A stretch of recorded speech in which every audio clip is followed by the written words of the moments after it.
Let me ask you something. When is the last time you actually felt completely uncertain about something that you were very sure of? We live in an era where everybody feels very certain about everything, and that certainty makes us very dangerous. Long before the media, social media, and algorithm, our brains were already filtering reality. As human beings, we rely heavily on mental shortcuts to make quick decisions and help us function. But they also determine what we notice, what we ignore, and what feels real.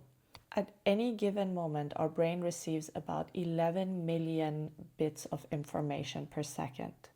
And we can only consciously process 40 to 50 of those. So most of what we receive through our senses and the outside world is actually filtered out.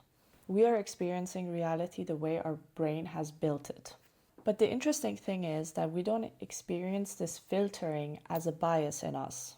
We experience it as clarity, as if we are the ones that see things clearly, but everybody else is extreme.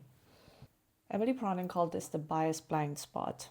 We see biases everywhere else, in the media, in the algorithm, on the other side of the argument. But what we almost never see is our own bias. So here's what I think.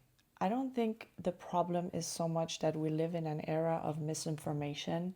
I think the main problem is that we live in an era of extreme certainty. Everybody feels certain. They feel certain about who's right, who's wrong.